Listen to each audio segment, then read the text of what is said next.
According to the rationale from Caroline Product, when a minority group's political preferences, like those calling for robust anti-discrimination laws, are not translated enacted policy due to systemic disadvantages, this failure signals that the group is politically powerless. In such a case, heightened judicial scrutiny would be warranted to protect the rights of Black citizens. For example, if a state passed legislation that made it harder for Black residents to obtain affordable housing, despite overwhelming community demand for reform, here, and again, the case again, Caroline's Products logic would suggest that courts should more rigorously review such legislation. Now, this is just a suggestion, it doesn't mandate it. So if the court doesn't want to, right, then the court probably won't. Now, if you have 1 billion Black people rioting in the streets and protesting in the streets, that might put pressure on them. Not saying Black people should be rioting in the streets, but just trying to give you context of why a lot of things happened in the wake of George Floyd protests.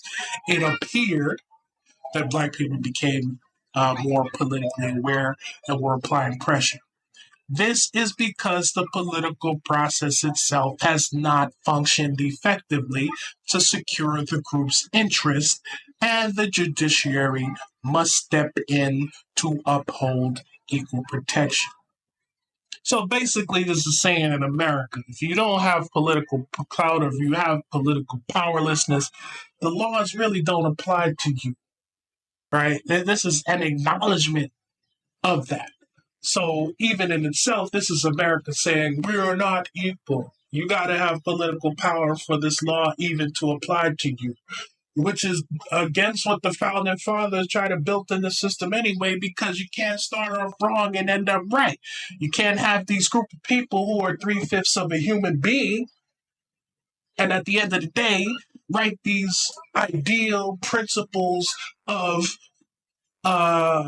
life, liberty, the pursuit of happiness, and you're denying people right under your feet, Black people, the pursuit of happiness, right?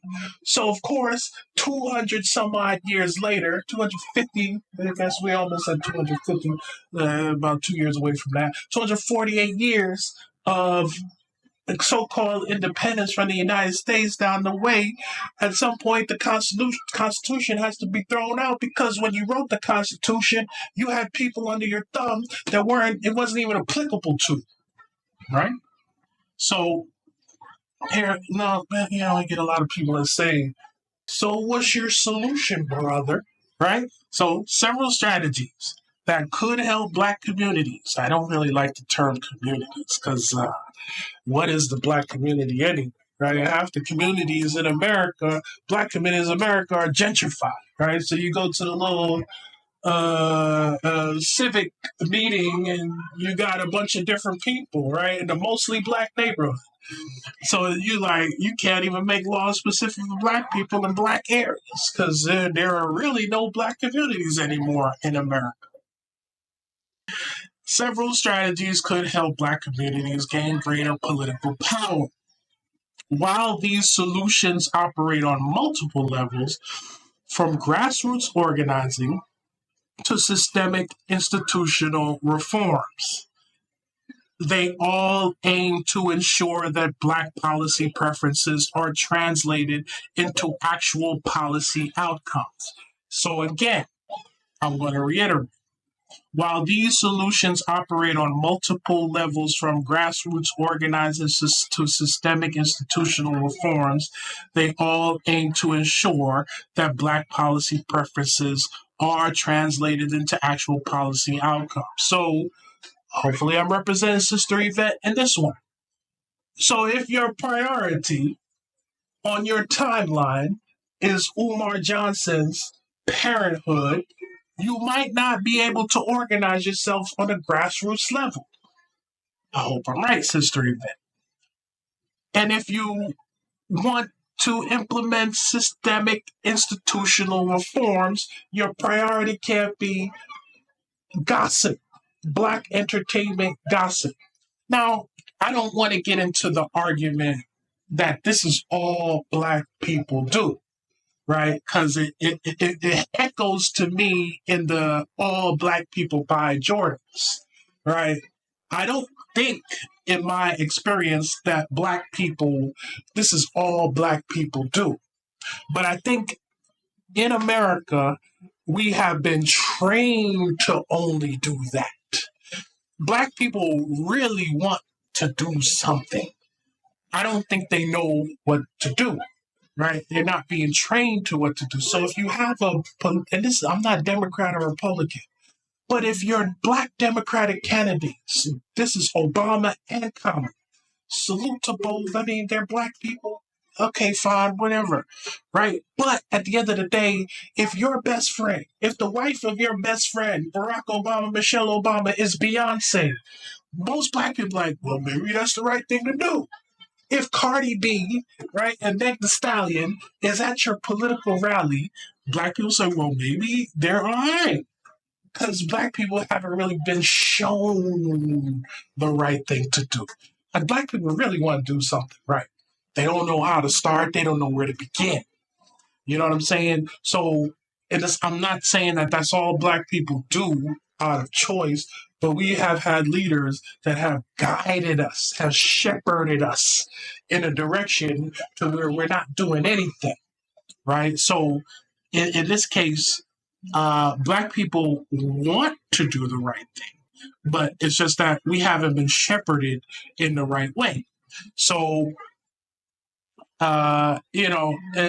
it starts in many directions, and there were a lot of solutions here that I don't necessarily agree with, but in the most case, it's to become politically active, and I would say if you become more politically astute from an economic standpoint via Antonio Moore, through a political standpoint, sociological, cultural standpoint through Yvette Carnell, more power to you, right? Because we just need Black people that are doing something and more politically astute, more politically aware, right? Because we just can't continue at the same level where we have been.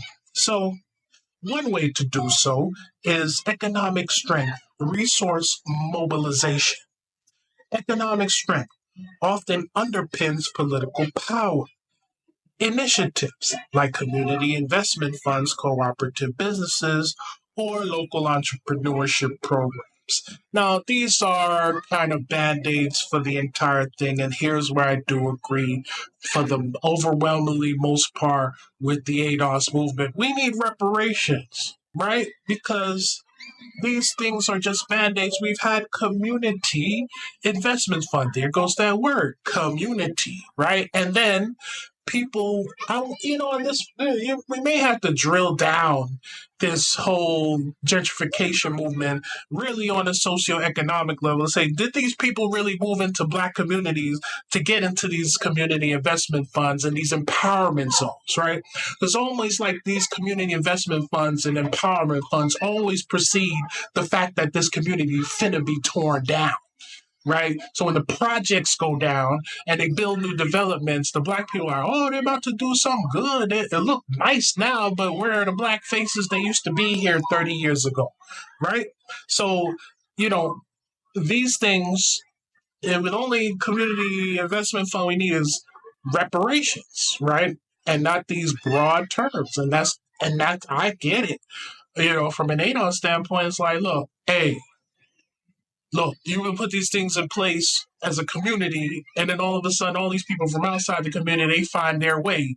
They have the ability to buy a whole house, right? Cash, money, and move into the community, and then they gain access because, look, I live in this zip code, right? I live in 21215 Park Heights, Baltimore, right? I live in 20002.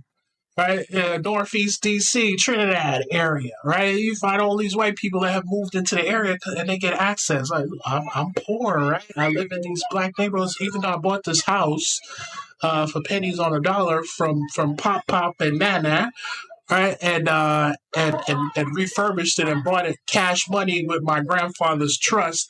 But I live in the zip code too, so I'm entitled to these set aside funds for the zip code. It's a sneaky way, and that's probably something we need to look at under a microscope. But reparations is the only solution, and in most cases, I believe, and not in most cases, in every case, is specific to the people that have been damaged by that. And that is only a solution. And in the case of America, that applies to Black people in America. In the place of England, that applies to its former colonies with England. In the case of France, that applies to the former colonies of France that are slaveholding, the former slaveholding colonies of the Netherlands, former slave colony holders in Portugal, and in the case of Namibia and Tanzania, that's Tanganyika and Zanzibar. That's going to be for Germany, right? So salute to the sister for constantly trying to bring political awareness to our people. This is something that we have to refocus what we're doing, and we need more people who are teachers and guiding and shepherding our people in the right direction for the most part. So, again, all love for ADOS and all love for Pan Africans from me. But no shade to anything out there. If you're doing positive work and you're Black people, I'm down with you. Salute to the family. Like, share, and subscribe. Support the Cash App at the bottom right-hand corner. This is your brother AfroDescendant Ali. Stay tuned. We have more coming to you. Peace and love, family.